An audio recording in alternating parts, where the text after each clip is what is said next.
Are you a lifelong fan of General Hospital? Are you a new fan who wants to know more about the history of the show? Do you enjoy talking about the show with others? Do you find yourself yelling at the TV?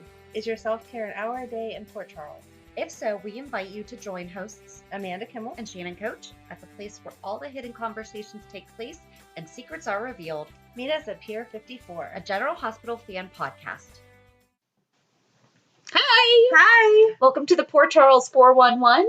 A little bit different today. We had the opportunity to speak with Vincent Irizzary. That was so much fun. And I know I say that every time we do an interview, but it was so much fun. He's so easy to listen to. He could have talked for another 6 hours and I would have just sat here and absorbed everything that he said. Yeah.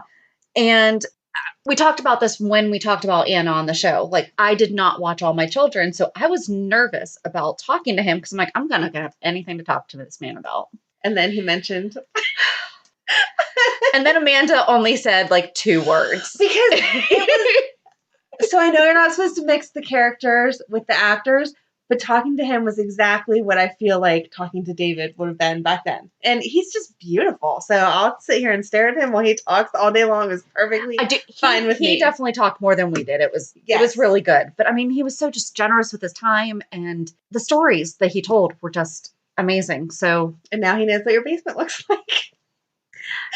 You have to go to the end to find out why we're talking about that. So we hope that you enjoy this conversation with Vincent Irizzary. Hi. Hi, can you hear me? Yep. I'm Shannon. Amanda, sorry. Shannon, Amanda. Hi, Shannon. Hi, Amanda. Well, it's good to see you both. You too. Thank you for joining us. Thank you. I'm gonna mute my phone, so if in case it rings, we're not gonna hear that. So anyway, well, how you doing? Happy Hi, how Tuesday. are you? Yeah. I'm well, thank you. I'm sort of trying to get this so that it looks like it's a good way to do it. Does it look all right? It looks perfectly fine. Yep. Now, I'm assuming you're doing this, but you're going to do it as a podcast. It's not going to be a visual, right? Right. Yep. Okay. So it doesn't matter. I could have stayed in my pajamas. Damn. Yep, exactly. Just worked out a little while ago. I showered. It was like, what's the point? Yeah. Okay. So, well, anyway, so what's up? What do you want to talk about? Everything. Yeah. Well, first, how was your trip with your daughter? You said that you were going to New York to visit her. It was wonderful. It was really very special. My daughter, she lives in Brooklyn, Queens, by Bushwick and Ridgewood is right next to each other. But she's lived in Brooklyn basically for 10 years now. And I went there because it was actually a solemn occasion. My cousin, Lauren, she was 38, but she was Sienna, my daughter Sienna, they were like best friends for the last 10 years since she moved to Brooklyn. Lauren lived in Brooklyn and was the manager of a restaurant there, a bar and restaurant. And she passed away a few months ago. And she was very much loved by the people in that community because she was a manager at that bar for 8 years. And so many people knew her, and they all funded me a page. And there was a muralist that's a very well-known muralist there, and she painted 2 murals of her in Bushwick, and they were stunning, absolutely beautiful. One at the bar that's there, and another one on one of the streets in Bushwick that's huge, and it's just absolutely gorgeous. So they were just finished recently, so I went back to see my daughter and go see the murals, and it was very special. It was really special. So it was that kind of a whirlwind visit. I left on Tuesday, arrived Wednesday morning, saw my daughter Wednesday afternoon and evening, and then left Thursday. So it was that quick. But and it was very spontaneous that it happened at that time. So everything worked out to do it. So, but it was great to see her and wonderful to celebrate my cousin and in memory and tribute to her. So that was very special. Yeah. That sounds like a beautiful tribute. Yeah, it's really special. If you go on my Instagram page, you can see the murals themselves. They're really spectacular. And the muralist actually is going to travel down to New Orleans because that was also Lauren's favorite city. And she's going to do another mural down there for her. And my daughter, Aria, who lives in New Orleans, she graduated from Loyola there, and she stayed there since she graduated. She's helping them to find a location for them to do the next one. So it could be great. That's awesome. Yeah. I think I did see them actually the other day, but I didn't notice what they were. It's okay. you're scrolling through Instagram and you're like, oh, that's pretty. Yeah. Yeah. So anyway, so yeah, so that was my trip to New York, and I was happy I was able to do it. And it was great to see my daughter, Sienna. Yeah, she's, it goes by so quickly. I've got 4 children, and she's my second oldest. My oldest is my son, Ash, and he has 2 daughters, my 2 granddaughters, over the last like 2.5 years. It's been like that. So that's really special. And then my daughter, Aria lives in New Orleans, as I mentioned. And my son, Elias, he's going to school at the Citadel in South Carolina. Oh, that's awesome. Yeah, this is his freshman year. And and I went to visit him about 2 weeks ago down there in Charleston. And we had a great time. It was good to see him. So yeah, just been bouncing around and doing things and trying to get some things done here, Yeah. Was he involved in like the junior ROTC or anything in high school? He was. He was born and raised in Montclair, New Jersey. And when he was about, I guess, 15, he and his mother moved from there to South Carolina. And when he was there, he joined the junior ROTC. And it really did change his whole worldview and perspective. And it just changed his whole life. It was like a major turn for him there. Mm-hmm. And he loved it. He loved the junior ROTC. He loved the discipline of it. And when I tell you about my son Elias, he would be the last person I would have thought would have been in this type of a regimen where you're having physical training on a regular basis, getting up at 5 a.m, going out and do PT. And I'm just telling you, it's just shocking to me because he was the kid his whole life. He's like a computer whiz. Mm-hmm. And he would be in front of the computer all day if he could. We had to like pull him off all the time. He was not the kind of kid, and we tried to get him. The most he ever did was Taekwondo for a couple years, and he did well with it. But he was not the kind of kid to play soccer or football or baseball or anything. That it just wasn't for him. So to see him become this type of kid where he's like physically training on a regular basis, he looks like a totally different person than he did 3 years ago. And and he even became the sergeant major in his junior RTC. He was overseeing about 200 other kids in the junior RTC. Wow, so that's a huge program. Both of our kids, well, she has 2 kids in it, and my son's in it with her oldest daughter. Oh really? Wow. Yeah. And where are you both located? We're in Pittsburgh, Pennsylvania. In Pittsburgh. Oh wow, okay. Yep. Pittsburgh was a huge Guiding Light fan base there. When I was doing Guiding Light back in the 80s, it was huge. Oh, yeah? In Pittsburgh. Oh, yeah.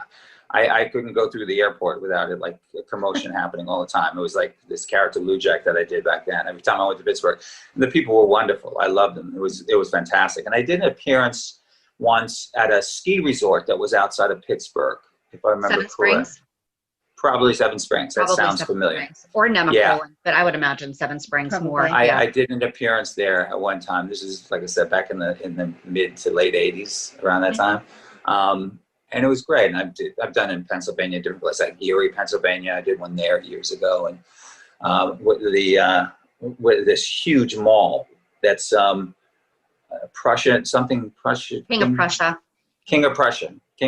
Yep. Which is an odd name for a mall, but It that's is. the location, I guess. Is that the name of the town, King of It is. Prussia? Yeah. Still a strange name. But Pennsylvania has all the really names you could interesting pick, the cities. King of Prussia is the name you call your town. Right. All right, I'll go with that for whatever reason. But yeah. I love Pennsylvania. So that's wonderful. So your children are a part of that too. And how do they enjoy it? Love it. And actually, my son sounds very similar to yours. He draws nonstop. I mean, that's all that he does. He's done swimming. He's did a little bit of karate, but yeah, he loves it. And so my son's a senior and her oldest daughter's a senior. So they're starting to get into that. And, I'm like, are you going to continue with ROTC? And he's like, yeah. So that's awesome. That's awesome. And it was fun going to see my son. I mean, it is a different time. It's not your usual freshman year with the whole thing with COVID, and there are more restrictions than they have in the past. The first week that they have, it's a challenge week, for the freshmen. And afterwards, usually there's like an outing to go to the beach, and they can do that. So it's in the first few weeks, they weren't even allowed to socialize outside of their rooms with other students, because they wanted to make sure they contained and kept everybody safe because they were going through school, like regular school.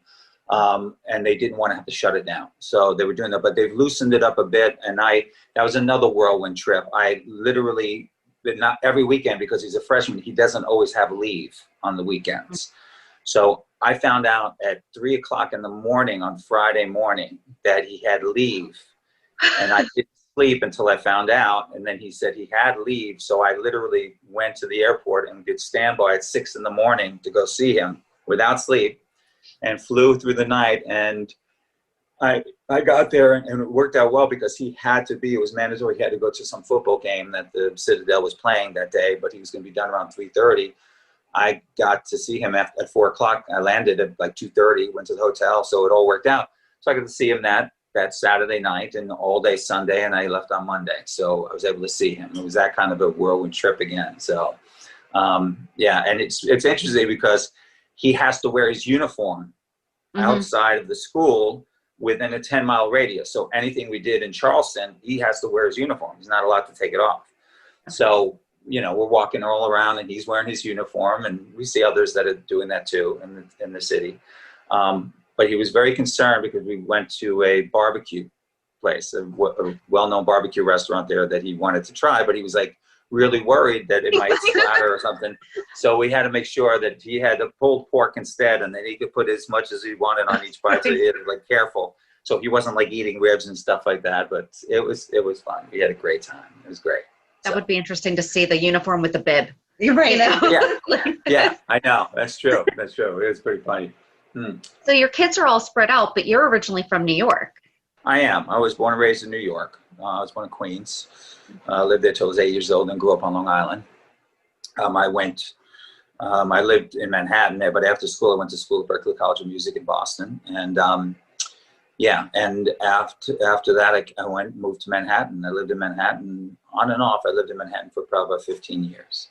And also lived out in New Jersey as well. When I was doing All My Children, I started in the city, and then I moved out to Montclair, New Jersey, and we lived there for 11 years. But I was traveling back and forth from Montclair to Los Angeles because at that time I started doing Young and the Restless, and then the whole show, All My Children, moved to Los Angeles, and I was traveling again back and forth from Montclair to Los Angeles because we weren't sure what was going to happen with the show, whether it was definitely going to stay on, if I was going to keep living in LA. But I've been here ever since. It's been 10 years. So I moved out here just before, in December of 2009. So it was right before 2010. We started filming here on January 4th, if I remember correctly, of 2010. And the reason I remembered that is because that was literally the 40th anniversary of the show. It was on January 4th. Oh. And we started here on that day. And I was in the first scenes with Rebecca Buddick in the new studio. We did the first scenes of the day starting there, and with Greenlee. And so that's where we are. And I've been here since. So that's it. And for the General Hospital fans listening, she's also hated. Oh, she's hated on General Hospital? She is-ish. She keeps coming and going. Oh, wow. But her character, what's the name of her character on there? Hayden Barnes. Hayden, okay. So it wasn't a crossover from All My Children. No. Okay. Yeah, I don't know. I've been told that that ABC now has the full rights to all the characters from the two shows. That's what I've been told. I don't know if that's true. I know that at one point they did not because Prospect Park had licensed the show. Yep.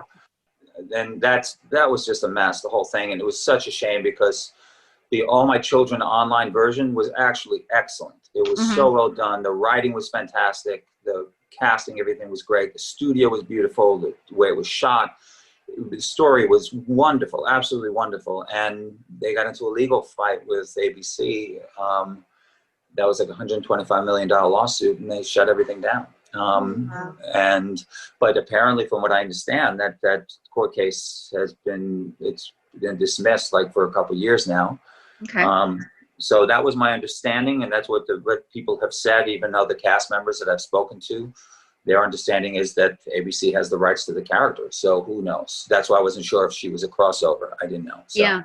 Well, so it's interesting because so we had 3 characters from One Life to Live come over as their characters, Right. but then GH killed 2. Mm-hmm. Then Yeah. Nora Buchanan still comes over every now and again. They all left one day and then came back as different characters.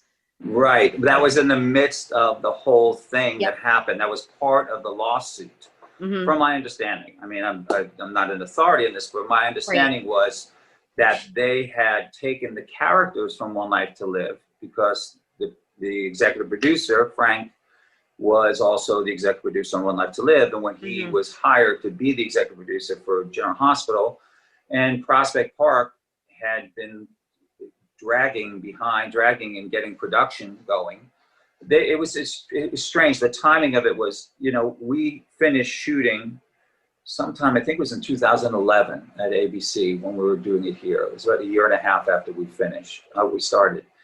And we were supposed to start right away for the online thing, but it never happened. And they kept telling us it's going to happen, it's going to happen. And then they just stopped telling us. And about a year, a little close to a year and a half went by. Well, it was just over a year, like 15 months later, I got a call from Ginger, who was one of the producers on All My Children at the time, that they were resurrecting it for the online version. This was in December, and I think it was like 2013, maybe, or 2012. And they were bringing it back, but they had to get it up before the last week of February. They had to be in production by the last week of February. This was in December, I'm telling you, right? 2 months. So in 2 months they had to get up, and I said to Ginger, I said, okay, so, well, all right, who are the writers? We don't have any writers yet. We're talking to several writers. I'm like, okay, if 2 months is where are we doing this? He said, well, we're looking for a studio. So I'm like, you don't have a studio? No, we don't have a studio. So you don't have sets or anything. You don't have a production office? No, we're doing that all right now. And I'm like, you're going to do this in 2 months? She said, we're going to get it done. We're going to get it done.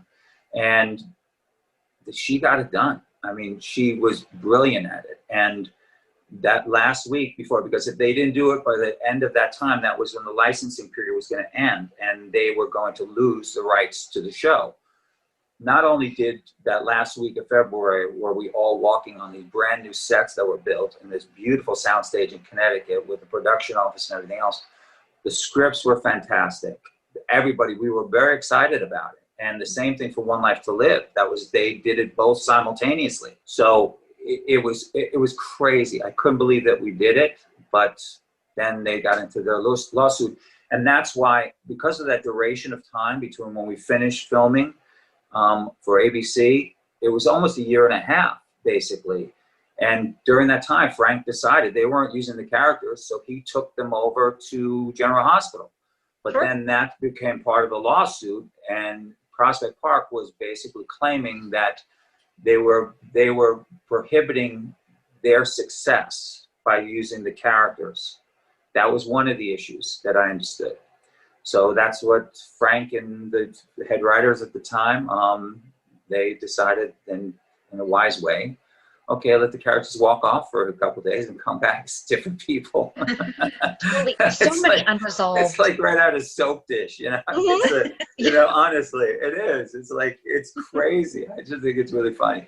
But that was very smart of them. They did that because then they couldn't complain about it. It's like, all right, you have the characters, but the actors didn't want to go do the online one because now they're working on the network show. And, they have every right to make a decision about that. That's their right. So anyway, it's kind of funny. No, that is. So if the lawsuit's cleared, then David could come to General Hospital. I guess so, yeah. I mean, certainly it seems like if the character is under their rights, that they have a right to do it, then they could do it if they so desire. It's their show. They could do what they want with it or not. And there are so many fans that have been supportive of that as a possibility and been very outspoken and, rallying and, on social media and trying to get me on that show. And that's very sweet of them. That's great. I have no control over that. That's fantastic. And I'm touched by their loyalty, their support of me and my work and the character's relationship with Anna. That was very special, that relationship. And we certainly have our history, especially considering the fact that Leora, our daughter, passed away. I heard your podcast about it, so you did finally get it, why the name was Leora, one of you, because you didn't watch it as much. And I didn't. I never watched All My Children. Amanda did. Yeah, okay. So that was all brand new for me. Right, and I certainly understand why you would have been confused by the name Leora, because we were too. We were like, I get it. I know it's because we want to honor Leo, that was played by Josh Duhamel, by the way. Mm-hmm. We want to honor his character. My character, David, wants to honor Leo and remember him. But alas, we didn't have a boy, so we had a girl, so we named her Leora. And it's a weird name, but anyway. But that was different. And I also remember you saying something there too in the podcast about how it was a very intense storyline for a long time and very upsetting, and it touched people on a very personal level, especially people like you both spoke about this, that had a personal effect on you because of your life experiences. And I can assure you that both Finola and I, we even looked at each other one day. This was after it's like two and a half months, that storyline, man. And we both looked at each other and were like, this is exhausting. And we both wondered, is this even entertaining anymore? It's truly probably one of the most devastating stories to tell when you're dealing with the life of an infant. And the loss of an infant. I mean, if you want to bring any truth to it, of course, it's like you're beating the hell out of yourself for months. It went on for months, and we even said something to executive producer, I mean, how much longer are we going to be doing this? Because this is painful. And we would assume that there are many people in the audience who are feeling exactly the same way, because we were questioning that. I mean, it's different in a movie, because in a movie, it's a small little portion of a 2-hour film, and then it goes on and you see the growth from it, or however the characters develop from that tragic experience. This is a long-running story, and it went on for months. So it was tough. It was really tough. Absolutely. So you definitely did it justice, though. I feel like the storyline completed itself whenever they ended and watched her walk out the door and shut the door. You could feel the two of you, get your piece with it. Well, thank you. And I mean, I got to tell you, Finola has always been brilliant, and she brings such beautiful nuance to her work on any story, and she absolutely did with that as well. We had a good long run together as the characters on that show, and oddly enough, we actually bookended the beginning of the relationship on the show and our last scenes on the show with two historic moments in New York City history. Our first date as the character of David and Anna that we were taping actually happened the morning of 9/11. Oh, wow. We went to work that day, both of us, knowing that we had these great, flirtatious, fun scenes that we were going to be doing. We were the first scenes up that morning. I lived in New Jersey, as I mentioned, so the last thing that I would always see when you drive through the Helix going to Lincoln Tunnel, the Helix is a circular thing. The last thing you see is the World Trade Center. It's right in front of your eyes. That's what you would see at that time. And it was a perfectly clear, beautiful day that day. And we were first scenes up, so we were there at the studio at like 7:30 in the morning. And after we got dressed and we went in to get touched up for makeup, this is about 8:45 or so, 8:50. And we went in to makeup, and while we were getting touched up, because we were going to go up on the set, just the two of us, and run our lines up there. We were running lines in my dressing room before that, and it was fun, flirtatious, and playful. We were really excited about the scenes. Go to get touched up, and somebody comes in the makeup room, and they say, turn on the TV. It looks like somebody crashed into the World Trade Center. So they turned on the TV and they turned on the news, actually. The TV was on in the makeup room. And at that first, I don't know if you remember, the first shots that people saw on the news was a long shot. It was from far away. So it looked like it was a part of the World Trade Center that was scorched. Okay, you couldn't tell it was a jetliner. It looked like just a plane had crashed. Yeah, they thought it was just like a personal plane because that's happened before. That personal. Right. Yeah. And I remember somebody saying, "Well, whoever did that must not have seen it." And I said, "It's like 110-mile visibility out there today. Whoever did that did it on purpose." I thought it was like a private plane. The person committed suicide. That's what we were thinking. Right. So we go upstairs and we're on our set running the lines together, and the director came on the set. He started working with us too, and all the crew was watching the monitors on the floor, and that's when we saw the close-up of the second jetliner crash into the towers. people literally like were shocked. The person was screaming like, "Oh my gosh!" Every freak. We stopped. We were watching, and they were showing in replay what happened. It was like, "Oh my gosh!" There was a jet liner crash into the World Trade Center. And because we're ABC, the producers that were on the set had their headsets set. They were able to communicate with the newsroom, and they were finding out that there were other planes that were missing. Oh, wow. And then we realized we were under attack. And the director then tried to rally everybody, let's get back to work. And Finola and I then are doing these same one-time playful, flirtatious scenes in rehearsal, like we're going to tape them. And totally different state of mind now. We're not in that place. And we both like looked at each other and said, what the hell are we doing? This doesn't feel right now. Yeah, right. And then the first tower collapsed. And then there was like hysteria. It was one of the extras that was on the show, a woman, she had dropped her son off at a daycare like just blocks away from the towers. She went hysterical. People were crying, screaming. One of the principal actors, I'm not going to say who it is because it's her privacy, but she lived down there at the Battery Park, and her brother would be going into the subways there in New York to go to work around that time. She was hysterical. So we stopped everything. Producers came up on the floor, all the crew, we were called together to hold hands. And Nadine Aronson, who was one of our producers at the time, she said a prayer with all of us on the soundstage. And they announced that they were stopping production for the day because some of the crew was going to be taken by the news division. That was my first day working with Finola as the characters coming together, okay, in the set, in the story.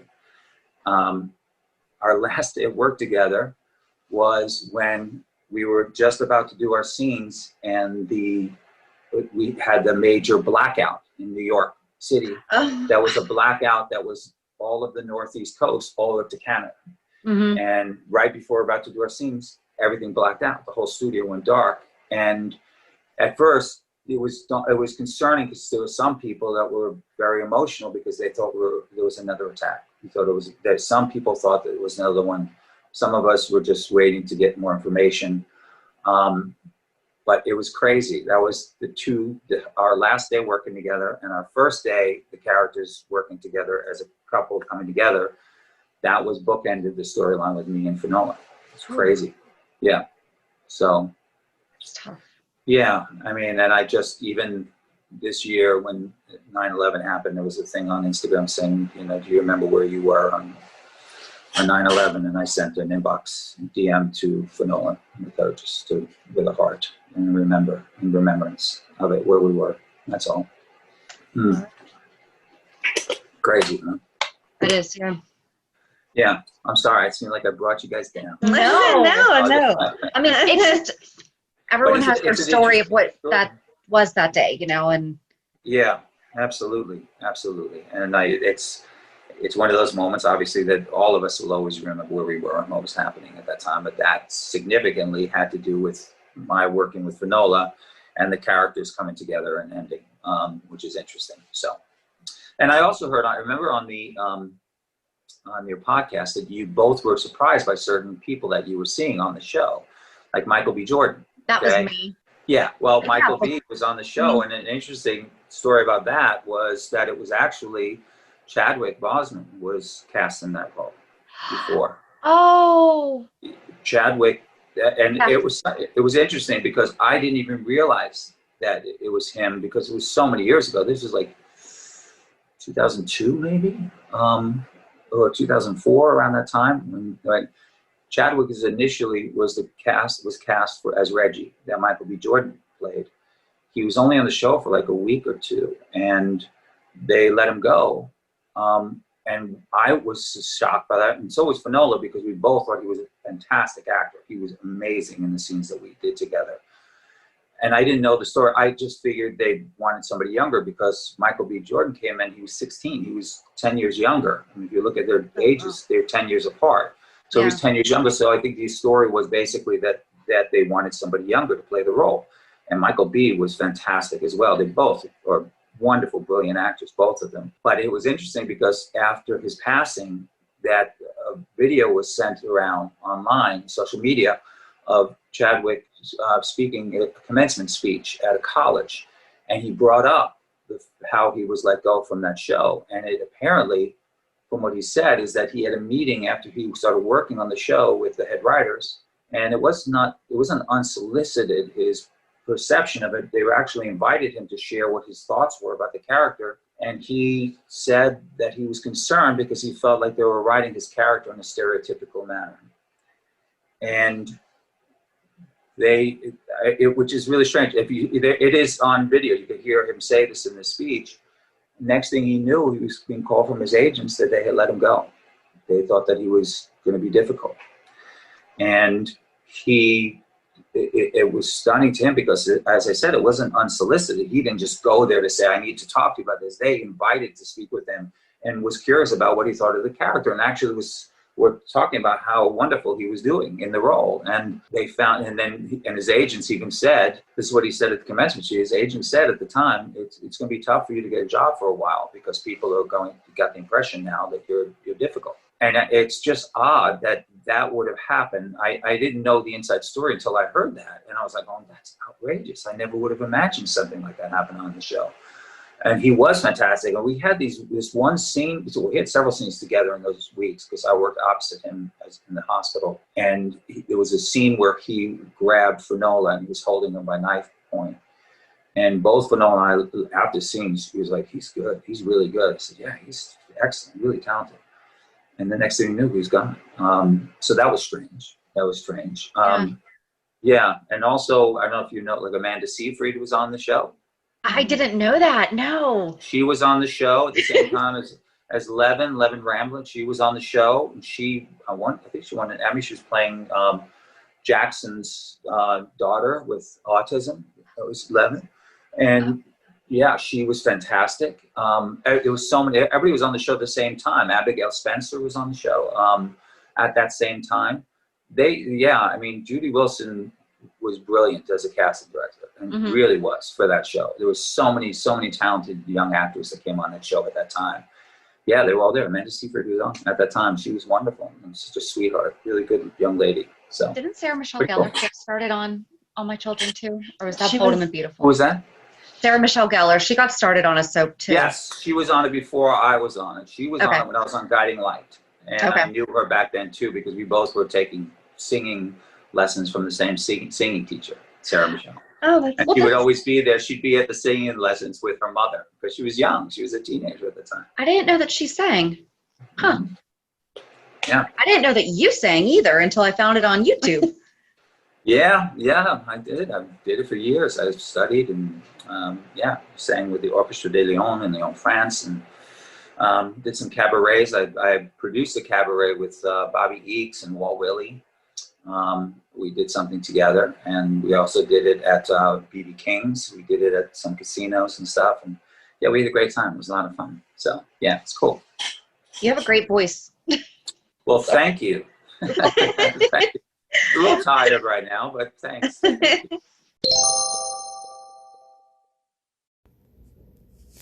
Do you have an idea for a podcast but don't know where to start?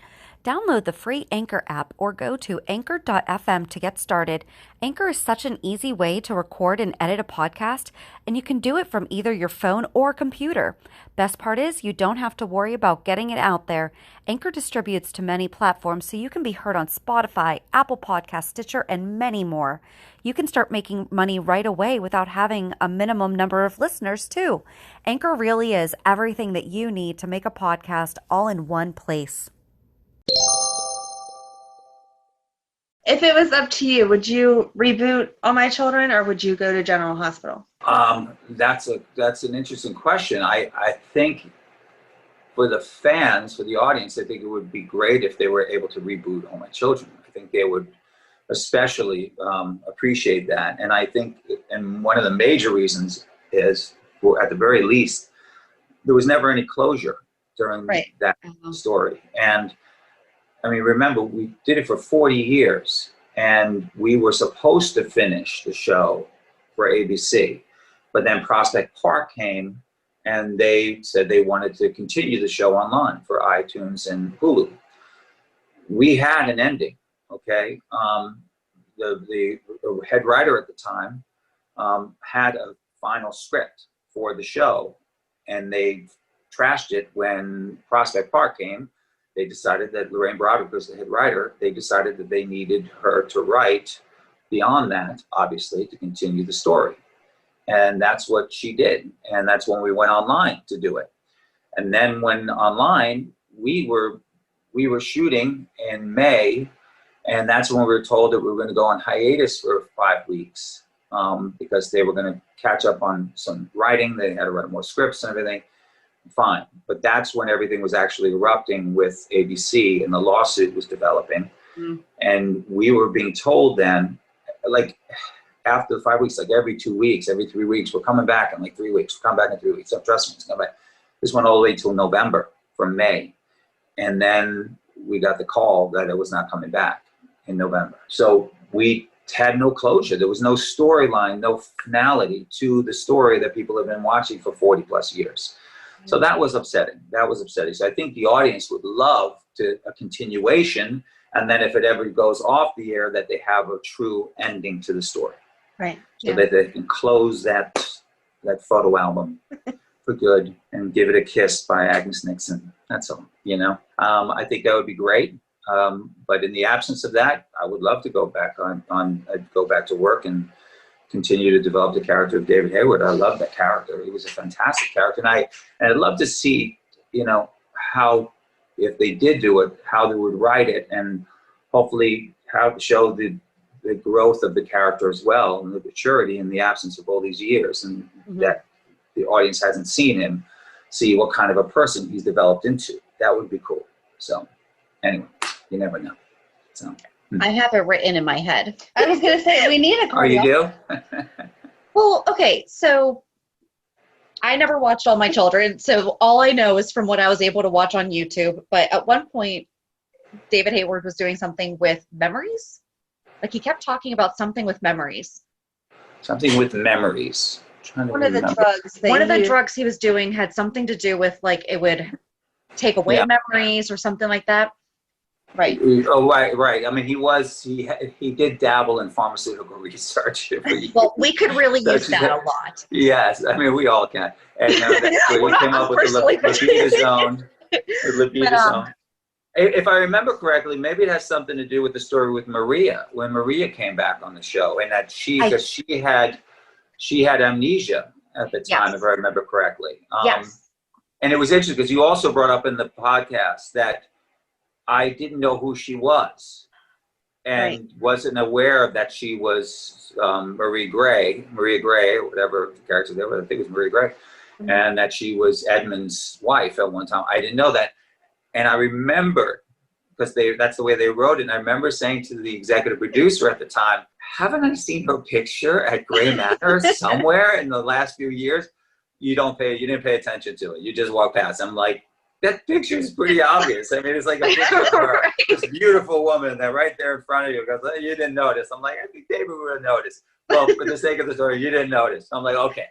So it's one of those moments where they like have you suspend your own sense of reality for the sake of the story. I'm like, okay. I have pictures all over the place, and probably even in the bathroom there was a picture of her there. You're isolated in a bathroom with a picture of Maria Gray, but you don't notice her. So, right.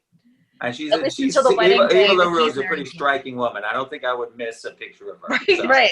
Yeah. Anyway, yeah. But there was there's still kind of the residual effects. But a couple years ago, there was a whole storyline where this doctor was doing a double blind study with twins and swapping their memories. So guess who was involved in that? Anna and Alex. Oh. So okay. Wouldn't it have been great if you were the doctor who was helping this other doctor that we know was involved, but you were the one who was behind it all? That's interesting. I don't know. I only get little excerpts of General Hospital, and it's oftentimes on on Instagram or Twitter or something, where a fan will place a few scenes or here and there. Yeah. So I didn't know that about the story, but that would have been interesting. Because now Anna has a son, even though we are we're convinced No. it's Alex's son. Because Anna Really? doesn't remember having him, but then Anna never talks about Leora, so that would explain why she didn't. Yeah. Because you would have removed that memory because it was so painful. Yes. Yes. Well, I do know, I do remember, this was a few years ago, and whenever anything that comes close to the story with David on GH happens, fans write to me throughout the whole time, this happened today, and they write it on Twitter. It's like an open thing. It's not like a DM or anything.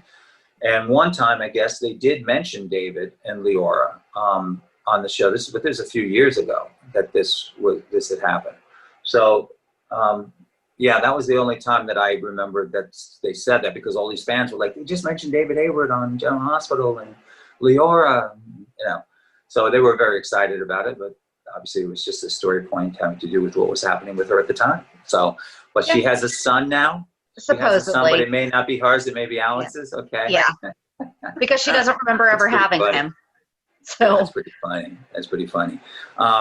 Yeah, that was interesting with the stories on there. And, I remember the story with me and Erica, with Susan Lucci, where her face got ripped off in a car accident in a blizzard that we had together. That I was driving her and we were fighting. It was a blizzard, and we didn't see the truck that was stopped in the middle of the road because of the blizzard. And it was beautifully shot. Connell O'Brien did a fantastic job shooting it. And they shot it in a film look where you remove like a frame from every few seconds, so it gives a sense of like it looks like a film, and it was beautifully shot. But in that scene, that some lathes were sticking out from the back of a truck, went through the window, ripped off Erica's face, the side of her face. So she was, the Phantom of the Opera on the show for a few months with the mask, half mask, and everything. And I brought her to Brazil to have her face restored. And it was through Dr. Faxinella, who was a Brazilian doctor. So we always thought that was funny. His name was Dr. Faxinella, to refashion her face. We thought that was really funny. It was like, yeah, you had to name Dr. Faxinella. Yeah, so anyway, but it's funny when you have these stories on these shows. They're entertaining, they're exciting. It was great, so. I have definitely talked way too much. Feel free. Ask questions. Ask away. Go ahead. Amanda, do you have something you want to ask? I don't know. I'm a little starstruck because I did watch All My Children. So I was very excited whenever you said you would talk to us. Aw, that's so sweet. Thank you, Annie. That's great. And Shannon, hopefully now you'll catch up to all the shows of 40 years. And from this point on. Okay? I want to, though. That's the thing. I'm like, it was really good. Yeah, it was great. We had a wonderful cast. I was only supposed to be on the show for 3 months. It was a 3-month role, basically. And it was, I was hired, and I was still living at the time I was living in Los Angeles, and my daughter Aria was just born. It just worked out. My manager contacted me and said, is there any chance that you might be able to be in New York, because All My Children would like to meet with you? And it just happened that weekend. We were having my daughter's baptism on Long Island with my family. I said, I'll just stay another day or two. I can see them on Monday. And absolutely. So I went in to meet with them, and sat with Jean Dodari Burke, who was the executive producer at the time, and Judy Wilson, and talked for like 45 minutes, had a great talk with them. And at the end of it, they offered me the role. I didn't have to audition or anything. They just said, we really would like you to do it. Can you do this for 3 months? I said, yeah, I'll make it work. And it turned into a 12-year, 13-year character. And it was just, it was a great role. We saw the potential of it immediately. So that's why they extended the character. And actually I turned down the first offer because I had made a promise to my daughter Sienna, who was now living in Los Angeles at the time. She and I were going back and forth, because when I was on Guiding Light, she was flying back like every month and a half with a nanny to see me for 2 weeks. And I was flying to see her like 2 times, sometimes in the interim. And I moved to Los Angeles to be closer to her. I lived a block away from where she lived. And when I first told her I was doing the job in New York, she got panicked because she equated it with separation. And I promised her at the time, I said, this is not a long-term job. It's just for 3 months. I promise I'll be back. And I said, you can come visit me and we can hang out and enjoy ourselves in New York again, as we did in the past. So when they offered me before the end of 3 months, they wanted to do a long-term contract with me. And at first, of course, I was tempted. I had a newborn baby and didn't have a job to go back to. They were offering me good money, and it was a steady job again. And for a week, I was negotiating with them, with my agents. And then I contacted Jean Didari Burke and said, I got to talk with you. Went and met with her in the office, and I told her I can't take the job. She said, why? And I said, because I promised my daughter. I promised her I wasn't going to be doing this job for long term. And she says, is there anything we could do to make it happen? And I said, I can't imagine anything. I can't do it. My agents are calling me and they're like, what are you doing? You're turning down this job. I'm like, I promised my daughter I can't do it. I cannot do it. So 5 months went by, and Judy Wilson called me after 5 months, and she says, what can we do to make this work? And I said, I don't know. I'm here. Oh, before that though, I went back to LA and I sat my daughter down and I told her, I said, I want you to know that this had happened, but I made a promise to you and I wanted to keep that promise. But I then told her, I said, but I can't make that promise to you all the time. I said, I did make it, so I want to honor it. But there are jobs that come up sometimes that I might be in Vancouver or Miami or Chicago or New York, and I can't keep turning down jobs. But because I promised you, I decided this is what I'm going to do. So Judy Wilson calls 5 months later, and she's like, what can we do to make it work? I don't know. My ex-wife, Signe Coleman, was also living here with my daughter in Los Angeles, a block away. And she's like, would she be interested in doing any show in New York? I said, I'm sure she would. I didn't know if I wanted it to be my show. Not an easy thing to do. We work with your ex-wife. Not the best environment. So she said, let me get back to you. And at that time, Guiding Light was casting. Cynthia Watros had left the show, and they were bringing somebody on that was supposed to be a double of her or something. So Judy Wilson talked to Guiding Light, and they said, we'd love to see her on tape. So they taped her in Los Angeles, liked her audition, flew her to New York, and did a screen test with her, and she got the part in New York. That works. So it felt like, Judy Wilson and God moved heaven and earth to make this happen. I went to New York to go start on All My Children. My ex-wife, Signe, and my daughter, Sienna, moved to New York a week later, and we all lived in New York and worked on different shows, and it worked out. And then the character, like I said, was 12, 13 years working on the show. Wow. So it's crazy. So I kind of felt like it was meant to be, mm-hmm. And it was pretty amazing. It was a great run. I loved the story, loved the character, and of course I'd love to resurrect him again. It would be wonderful. So anyway. Who's been your favorite character that you've done? That's a tough question. David would certainly be up there. And also my first one was Lou Jack on Guiding Light, and that character was extraordinary. I loved that character. And I think also because of the time of my life, I started working as Lou Jack at 23 years old. And I felt that Lou Jack was closest to my personality and my nature. So I really identified with Lou Jack a lot. And it was my first foray into television. I had been doing theater for 6 years before. That was the first job. And that was only supposed to be a 3-day job too. And that character just exploded. It became kind of like a phenomenon in my life. And it was the foundation of my entire professional career in television, frankly. So Lou Jack absolutely be one of my favorite. David Hayward, and I love Deimos on Days of Our Lives. Deimos had a lot of potential as well. And I think it's basically, it starts with the backstory of a character, and if the backstory of the character is strong, is solid, something where an actor could really sink their teeth into it, that's a great foundation to start from and to build from. And I felt with Lou Jack, with David Hayward, and with Deimos, all of those backstories of who they were, where they came from, why they are the person that they are today, that was fantastic. And I loved playing those characters. Every character is great though. I love anytime I get to work, it's wonderful. I shot a Western recently, which was interesting. And I attribute that to my pandemic look, which you can see with my long hair and my beard and mustache. And I said to my girlfriend Yvonne recently, like a few months ago, I was like, for 7 months I didn't cut my hair because I can't get my hair cut here. So, and right. I did recently, like a little over a month ago, but I've kept it long because of this. I might be going back to do this. It's a new series. And I said to her like a month before I got this role, I said, I think I could do a Western now. because of the look I had. I mean, I had this beard, mustache, and the long hair. And my first audition I had a month later was for a Western.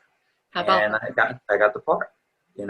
First audition was a FaceTime with the casting director. They recorded it, showed the producers. Then they had me come into the production office in Burbank and read for them there, and I got the part. And it was my first Western. I'm like, this look works. It's good. I'm trying to make the best of it.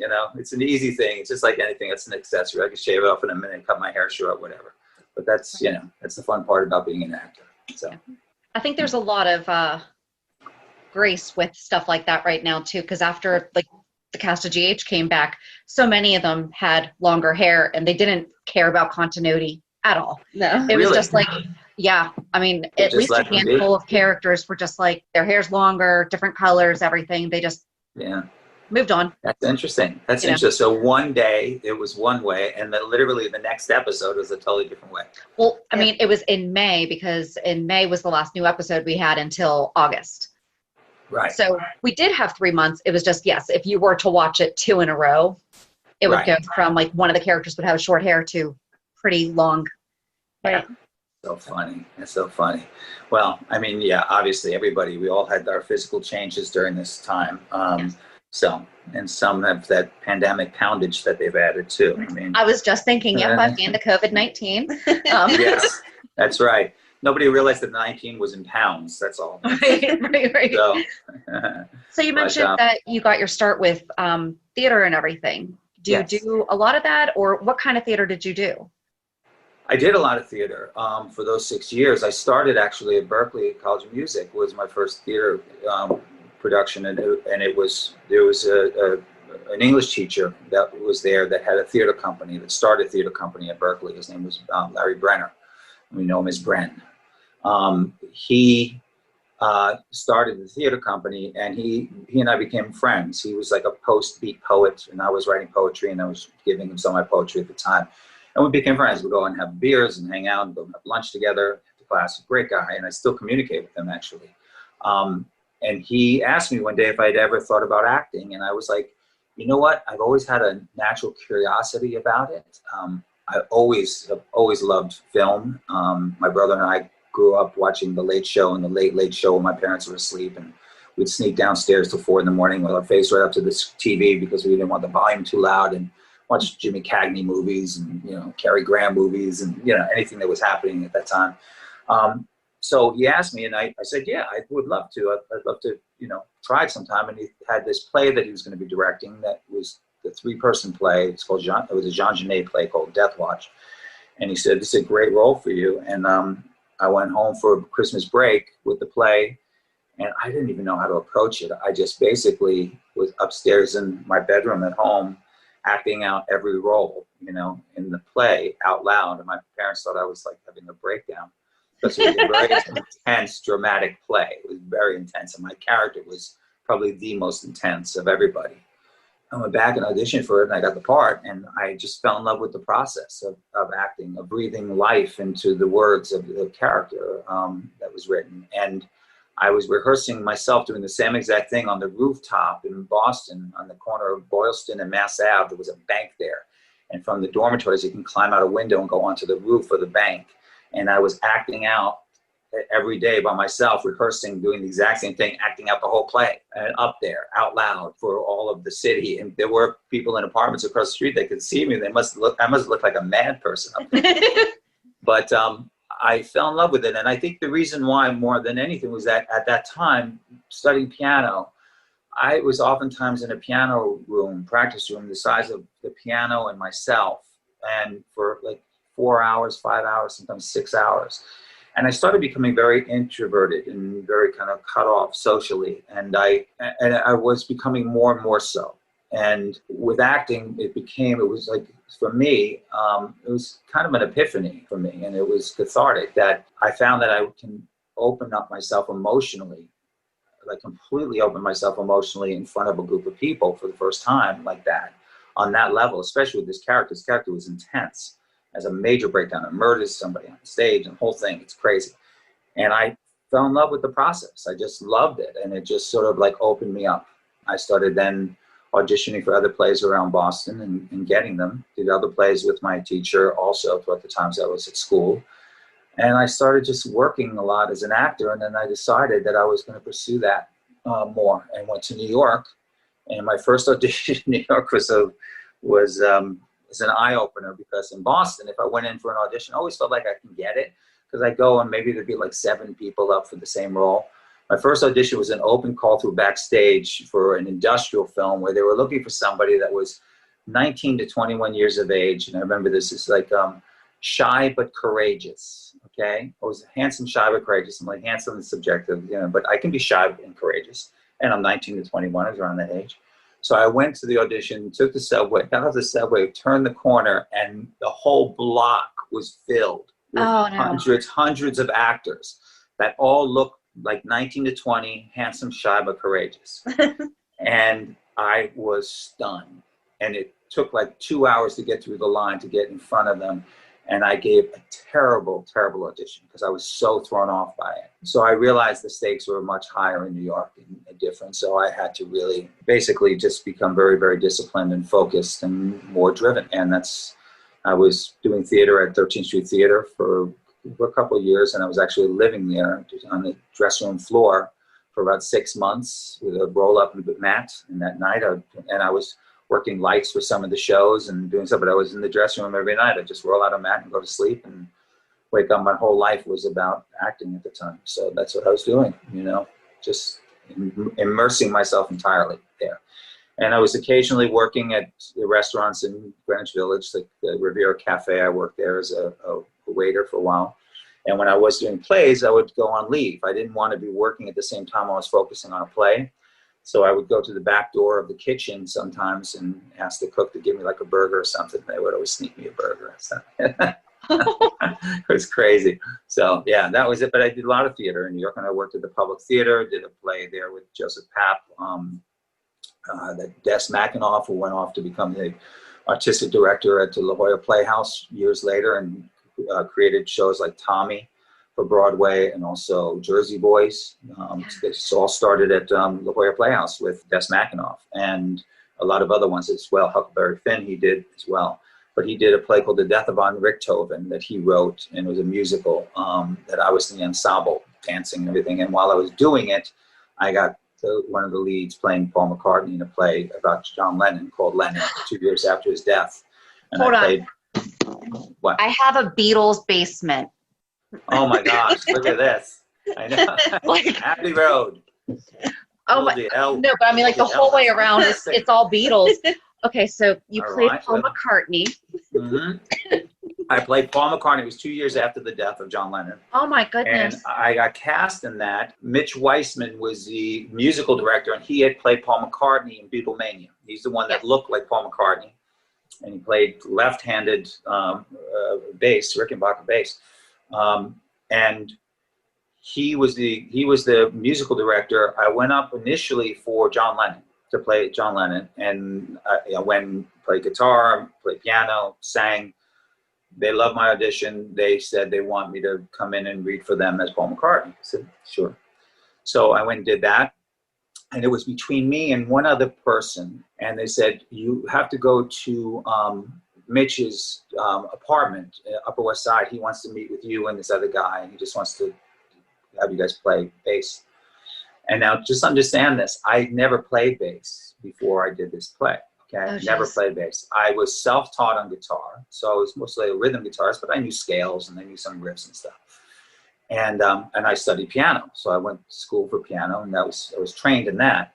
But when I went there, I went in and I was hanging out in a living room that he had, listening to the other actor that had gone there before me and listening to him play bass, and he was playing great. Okay.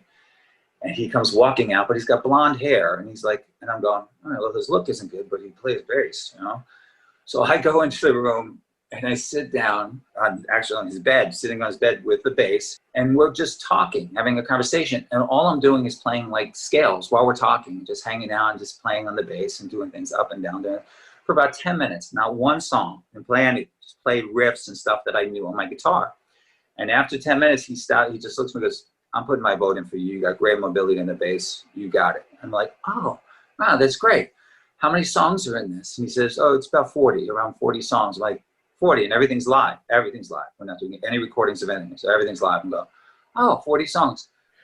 I literally walked out of that audition, went downstairs, and I stood there on the steps of his brownstone, where his apartment was, on the Upper West Side. I looked up to the heavens, and I was like, if I pull this off, it's going to be an effing miracle. And I walked off, and I said, I literally called my Uncle John, who's only about a year and a half older than me, and actually my Uncle John, who's like a third brother to me. He's the father of Lauren, who I told you about earlier, that passed away a few months ago. I called him because he was first a bass player for many years. Then he went to guitar, and he's still, to this day, he still performs. He's a great guitarist and bass player, musician. And I called him and I said, Johnny, can you help me learn these songs for this play Lennon? And he's like, yeah, I'll come after work and we could like take the songs off the records. That's all. We literally had the records, and I knew the song list now. So he would come up and we'd spend like hours, him taking the bass line off of the songs, off of the record, and teaching them to me. I was playing bass like 12 to 15 hours a day, every day, learning these songs, okay? So much so that every morning my hands were so stiff that I'd have to massage them under hot water, and I'd hear them cracking, my knuckles, the whole thing. In 2 weeks, I learned every one of those 40 songs because we started rehearsal. So the first rehearsal I went in, I knew every song by heart. We get to the end of we're going into previews for the first day. And in the interim, by the way, George Martin, who I'm sure you know who George Martin is. Yes. His son, Greg Martin, was playing Ringo in the play.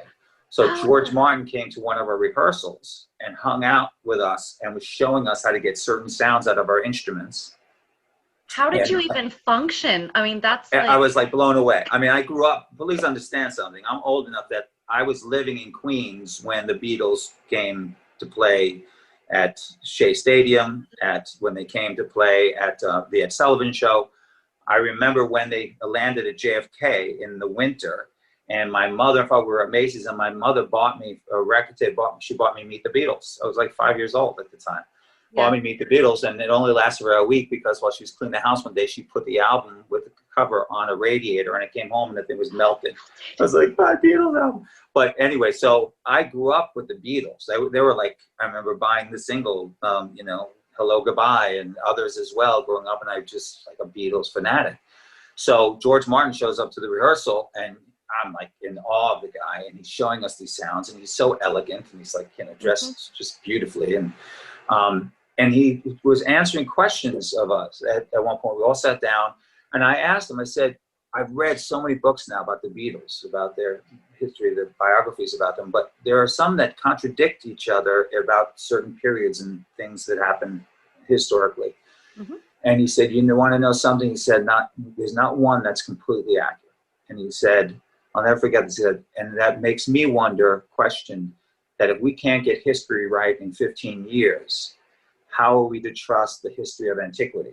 And I thought about them like, he's right. I mean, it was about 15 years at the time when we were doing the play. The play was 1982, so we're talking about a 15, 20-year period, and not one of them was accurate.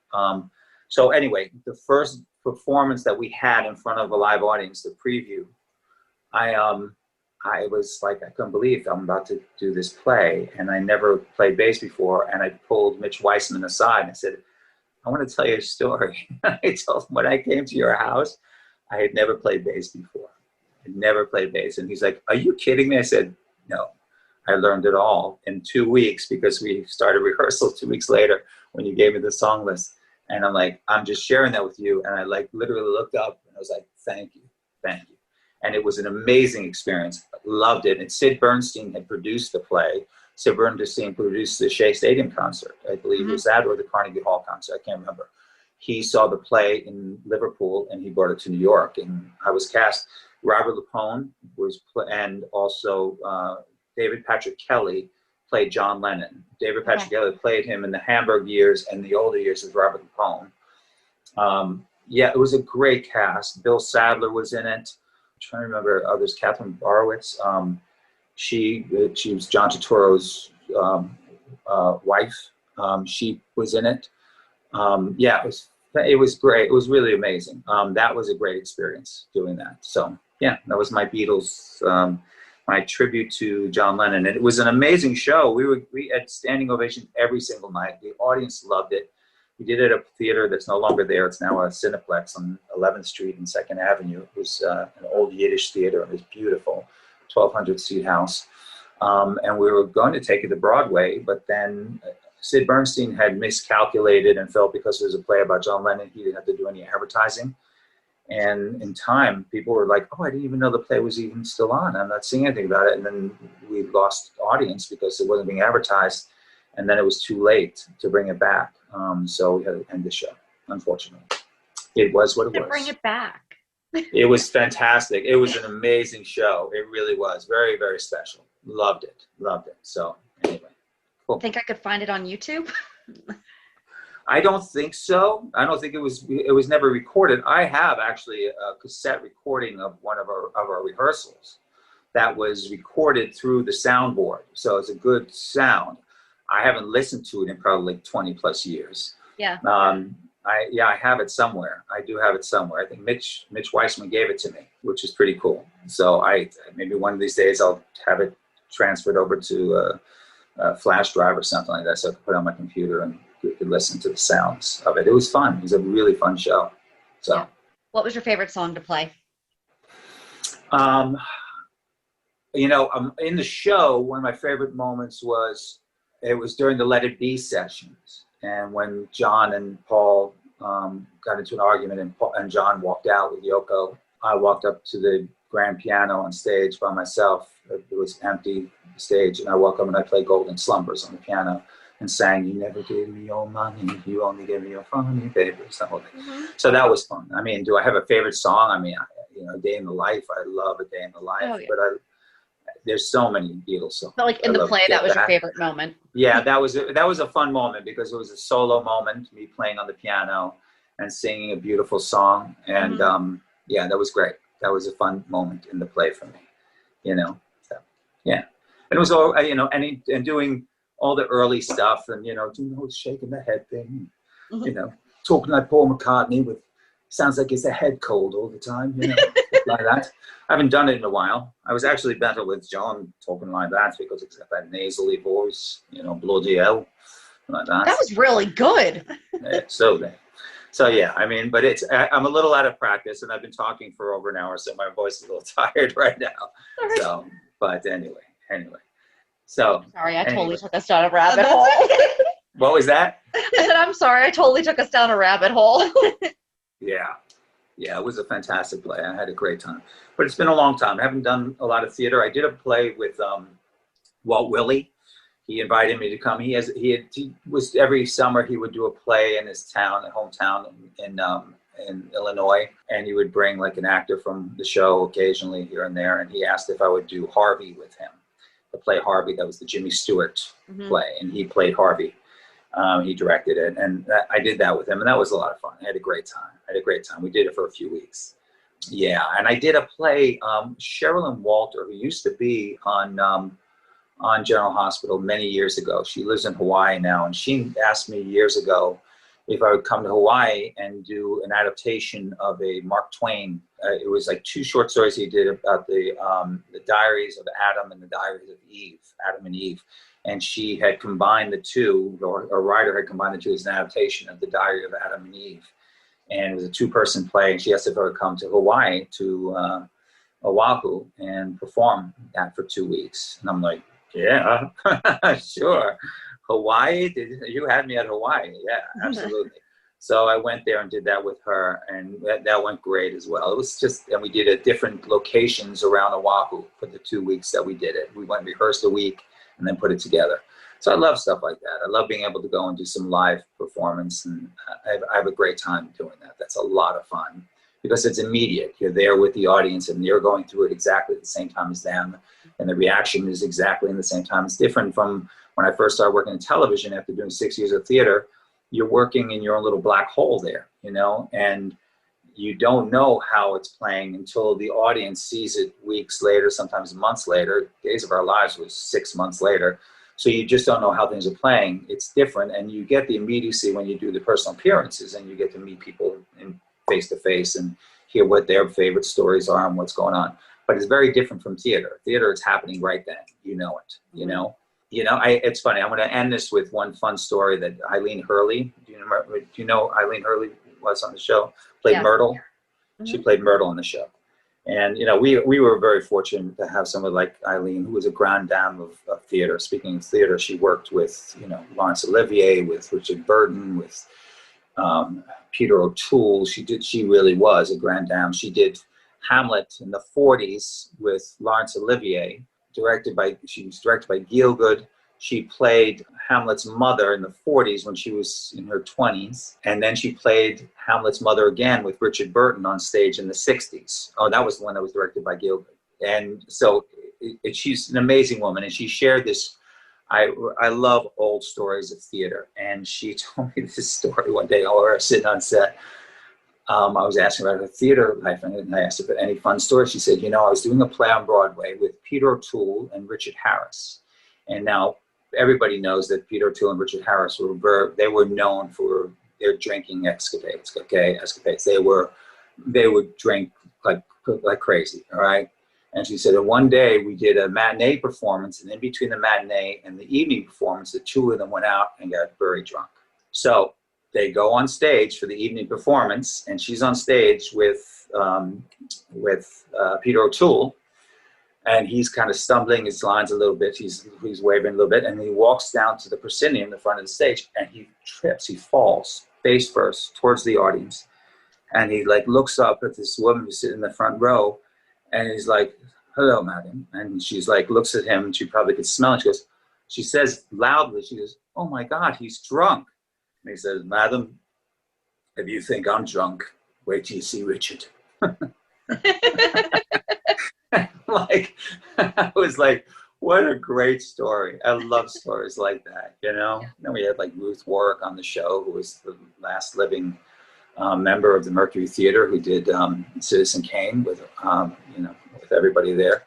And we had some amazing people on that show. It was pretty extraordinary working with people like David Canary every day, who was a master and just a wonderful salt of the earth type of person. Yeah, so many wonderful people, and Susan certainly, James Mitchell also, so many people were just fantastic people to work on that show with, and I'm grateful for the time that I had the opportunity to do it, especially since it was only supposed to be for 3 months. So right. Exactly.